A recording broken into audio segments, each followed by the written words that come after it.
उस्मानिया university हैदराबादमधून MBA complete केलं आणि 1997ला वयाच्या 23व्या वर्षी एका वर्षी deputy collector, sales tax inspector आणि IPS, डेप्टी कलेक्टर आणि सेल्स टॅक्स इन्स्पेक्टर या MPSCतनं आणि IPSCतनं UPSCमधनं असं 3 पोस्ट एका वेळेला मिळालेल्या होत्या.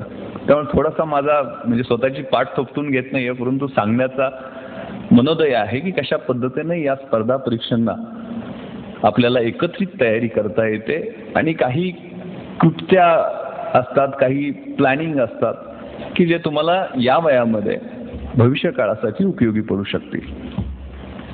हे खूप छोटं आहे. कोकरूड नावाचं गाव आहे शिराळा तालुक्यात. 32 शिराळा आपण ऐकलं असेल.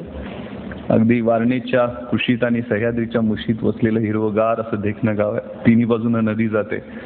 लहानपण अगदी आंब्याच्या जांभळाच्या झाडावर जाणे, नदीला जाऊन मासे पकडणे, घरी आल्यानंतर म्हैशीच्या धारा काढणे, हे तुमच्यापैकी 70-80% मुलांचं जसं असेल तसंच माझं गेलेलं होतं. वडील नावाजलेले पैलवान, गावचे सरपंच, त्यामुळे लहानपणी त्यांची खूप इच्छा होती की मी चांगला पैलवान व्हावं.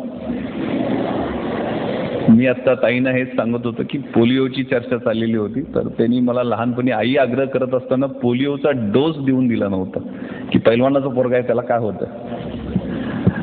तर ते मला पोलिओचा ताप आलेला होता. सुदैवानं एका डॉक्टरच्या चांगल्या ट्रीटमेंटमुळे मी लवकर बरा झालो. वेळीच मला फायदा झाला. आणि असं शाळेत ज्यावेळेला जायला लागलो त्यावेळेला शाळेपेक्षा तालमीत जावं अशी त्यांची खूप इच्छा असायची. पण तालमीत गेलं तर एक संजय माने नावाचा पैलवान, आता तो कॉन्स्टेबल आहे, तो मला सारखा उचलून आपटायचा.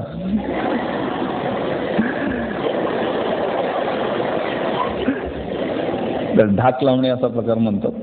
त्यामुळं माझं काय तालमीत चालायचं नाही. तर हे काय कामाचं नाही आहे, हे काय कुस्ती खेळू शकणार नाही, शाळेत जाऊ दे या ॲटिट्यूडनं मला शाळेत पाठवण्यात आलं. मी शाळेत मात्र जरा थोडी पैलवानाचा मुलगा, सरपंचाचा मुलगा म्हणून दादागिरी चालायचीच. मग शाळेत गेल्यानंतर कुठं बसणार मी, तर वर्ग शिक्षिकेच्या खुर्चीवर. कारण शिक्षक तिरक्या डोळ्यानं बघायचं नाहीत, अरे पैलवानाचा पोरगा आहे, सरपंचाचा पोरगा, कशाला नादाला लागायचं त्याच्या. आणि नवीन एक बाई येणार होत्या, पण मी माझ्या नेहमीप्रमाणे स्टाईलमध्ये जाऊन खुर्चीत बसलेलो होतो. 6वीला होतो. अशीच कुणावर तरी दादागिरी चाललेली होती, छडी हातात होती माझ्या. त्या बाई आल्या, कदमबाई वर्गात आल्या, माझ्याकडे पाहिलं, मी का उभा राहिलो नाही, आल्या जवळ आणि कानाखाली 2 आवाज काढले. बाई म्हणाले, अरे विश्वास, तू स्वतःला काय समजतोस? सरपंचाचा मुलगा, पैलवानाचा मुलगा, असाच मोठा होशील, गावगुंड होशील, किड्यामुंगीसारखा जगशील आणि मरून जाशील. तू स्वतःचं अस्तित्व काय राहणार नाही. मला ते शब्द झोंबले. माझं स्वतःचं अस्तित्व काय? 6वीला होतो, वय वर्ष 7, 8, 10 असेल काय. आणि पटलं नाही मला की आपल्याला काहीतरी चुकतंय आपलं. घरी गेलो मी, वडिलांना म्हटलं मला शाळेत जायचं नाही, मला माझी ओळख बनवायची. अरे वडील म्हणे शाळा शिकूनच ओळख बनवता येते. म्हटलं मी शाळेत जाणार नाही मी इथल्या. मग कुठं जाणार? तालुक्याच्या ठिकाणी शाळेला जाणार म्हटलं. न्यू इंग्लिश स्कूल 32 शिराळा या ठिकाणी मला ॲडमिशन घेतलं. सकाळी बस पकडायची 8 वाजताची. 18 किलोमीटर असलं तरी रस्ते खूप कच्चे होते, त्यामुळे 1.5-1 तास लागायचा. परत संध्याकाळी 5च्या बसने यायचो परत.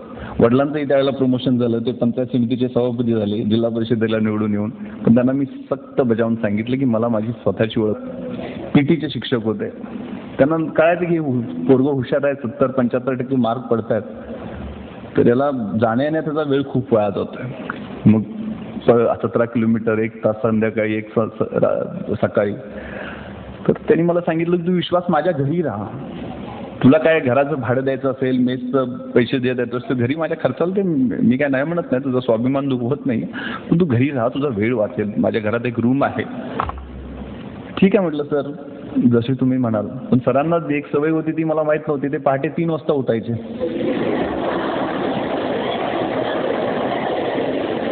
आणि व्यायाम करायचे, चांगले बॉडी बिल्डर. मग ते पहिल्याच दिवशी आले, माझा दरवाजा ठोकला, विश्वास उठ. सर म्हटलं 3 वाजले. 3 वाजता उठायचा आणि अभ्यास करायचा. तुला अभ्यासात पहिला नंबर मिळवायचा आहे, या कॉलेजमध्ये तुला 75% मिळवत असतील तर तुला 85-90% मार्क पाडायचे आहेत. आणि त्यांनी मला 3 वाजता उठवायला सुरुवात करायची. थंड पाण्याच्या, थंडीच्या दिवसात थंड पाण्याच्या नळाखाली बसवायचे. 3:30ला मला फ्रेश करून अभ्यासाला बसवायचे.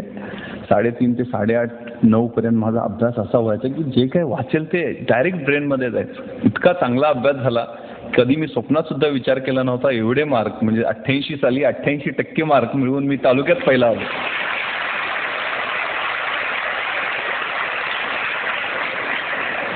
फक्त गायकवाड सरांमुळं. मग सगळ्यांना जसं वाटलं ही परीक्षा देता येईल का, विचार एक ठिणगी पडली. मी म्हटलं आनंद बघू आपण रिझल्ट लागल्यावर पाहू. पण 12वीला असतानाच असा विचार, तुमच्याच वयात म्हणजे 12वीतली 10वीतली मुलं आहे की वयाच्या 15-16 वर्षी हा विचार यायला लागला की ही परीक्षा आपल्याला द्यायची, मग त्यासाठी काय लागतील ते तयारी करायची. कमी वयात निर्णय घेतल्याचा फायदा होतो. 12वीचा रिझल्ट लागला. मी आत्ताच सांगितलं की मला 91 पॉईंट समथिंग म्हणजे 92% जवळपास मार्क पडले. मात्र इलेक्ट्रॉनिक्स आणि मेकॅनिकल मिळत नव्हतं गव्हर्नमेंट इंजिनिअरिंग कॉलेजला, पण प्रोडक्शन, सिव्हिल, इलेक्ट्रिकल अनेक ब्रँचेसला ॲडमिशन मिळत होतं. आनंदचाही रिझल्ट लागला, त्याला MBBSला मिळाला नाही, 89% त्याला मार्क मिळाले, त्याला BDSला ॲडमिशन मिळत होतं. आम्ही दोघंजण एकत्र बसलो आणि म्हटलं की आपण इंजिनिअरिंग मेडिकल करायचं नाही, आपण आर्ट्सला जायचं, BAला ॲडमिशन घ्यायचं. कुठलेही सुज्ञ पालक किंवा आमचे आई वडील जर जास्त शिकलेले असते, वडील माझे 4थी शिकलेले होते, आनंदचे वडील 7वी शिकलेले होते, सुदैवाने ते कमी शिकलेले असल्यामुळे आमच्या निर्णयाला कोणी विरोध केला नाही. यांना करायचं नाही, काय करायचं म्हणतात, IAS IPS नाही, डेप्टी कलेक्टर DYSP नाही तर फौजदारची परीक्षा तरी द्यायची, काहीतरी सिलेक्शन आपलं होईल हा ठरवलेला होता, एक प्लॅन केलेला होता. इंग्रजीत एक म्हण आहे की if we fail to plan we plan to fail. जर आयुष्याचा प्लॅन करायला आपण चुकलो ना तर पुढे जाऊन आपण खूप चुकणार असतो, यशस्वी होणार असतो. एक प्लॅन बनवला, एक ट्रॅप बनवला, आपल्या परत समोर एक डू ऑर डाय अशी परिस्थिती निर्माण केली की आपल्याला ही 3 वर्ष आहेत ना कॉलेजची, ती व्यवस्थित प्लॅन करायची आहेत. हा शांततेचा काळ. एक म्हण आहे इंग्रजीत खूप खूप चांगली आहे, मराठीत भाषांतर सांगतो की जर शांततेच्या काळात जास्त घाम गाळला तर युद्धाच्या काळात तुम्हाला कमी रक्त सांडावं लागतं. हा तुमच्या आयुष्यातला शांततेचा काळ आहे, कॉलेजचा दिवस.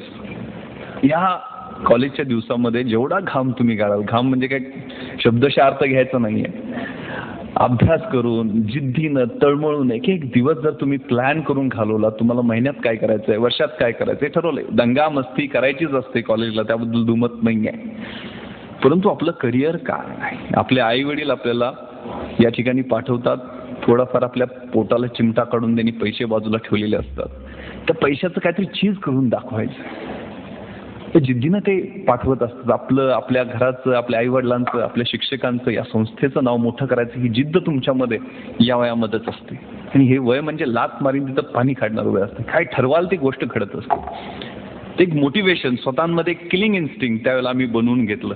आणि कॉलेजची माझी BAची वर्ष होती, त्याचा प्लॅन मग NCCचं सर्टिफिकेट आपल्याला मिळवायचं आहे, NCCच्या माध्यमातून शूटिंग कॉम्पिटिशनमध्ये आपल्याला गती आहे तर त्याचं गोल्ड मेडल युनिव्हर्सिटीपर्यंत तरी मिळालं पाहिजे. NSSच्या माध्यमातून मास लिटरसी, रुरल रिकन्स्ट्रक्शनचे कॅम्प आयोजित करून त्यात भाग घेणं. पुस्तकं मिळवणं थोडंसं कठीण, काय करावं लागतं काही माहीत नव्हतं, पण त्या पुस्तकाच्या माध्यमातून सगळ्या दिशा कळायला लागल्या. महाराष्ट्र शासनाची SIC नावाची इन्स्टिट्यूट आहे मुंबईमध्ये, ते माहिती मिळालं.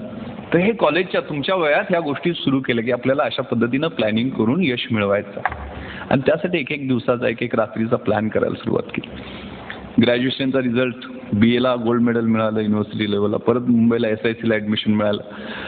तिथं 6 महिने अभ्यास केला, पण पहिल्या अटेम्प्टला प्रिलिम्सलाच नापास झालो.